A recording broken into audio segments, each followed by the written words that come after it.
Ladies and gentlemen, I speak to you of the Labour Party, its ideals and its immediate objects.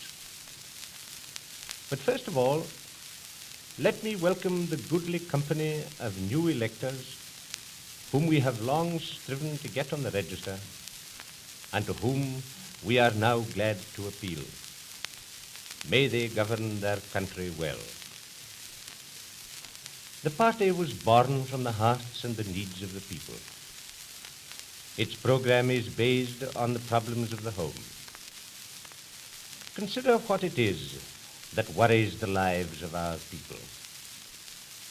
First and foremost, there is the dread of an ever overhanging poverty. The nation is rich.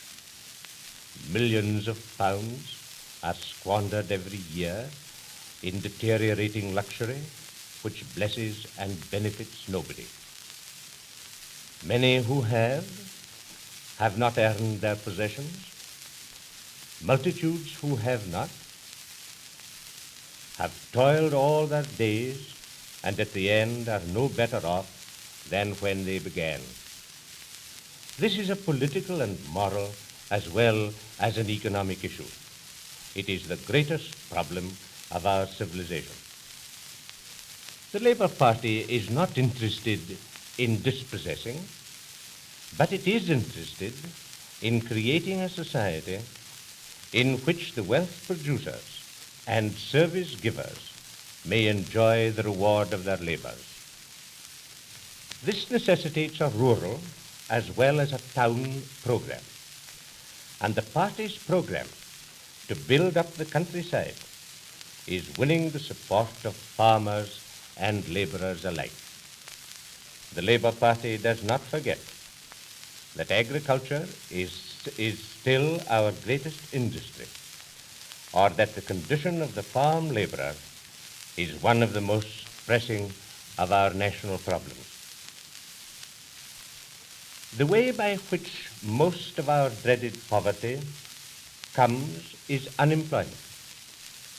For nearly 10 years now, this has been a menacing disgrace in our midst.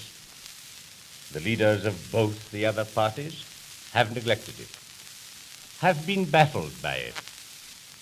When Mr. Lloyd George was Prime Minister, with a huge majority behind him and nearly 2 million unemployed in the country, he promised much and did little. Since Mr. Baldwin has been in office, he has neglected to face the facts and has fallen back upon charity.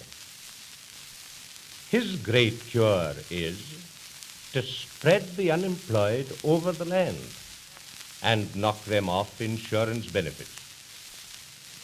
The Labour Party will face what baffled the other two parties. Our claim that the unemployed should have work or maintenance still holds good. National resources, now neglected, will be used. Great highways built. Transport organized as a national service. A bold policy of housing restored.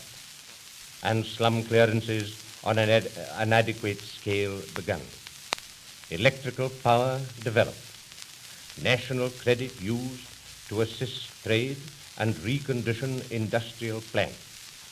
Children kept at school and old workers pensioned so that they can retire.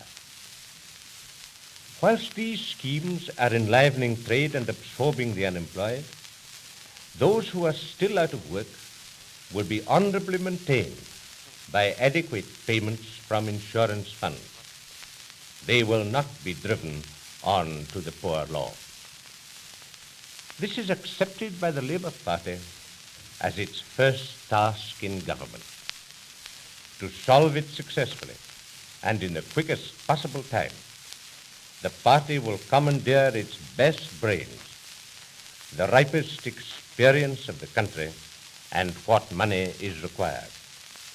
By our treatment of the unemployed problem, we shall stand or fall.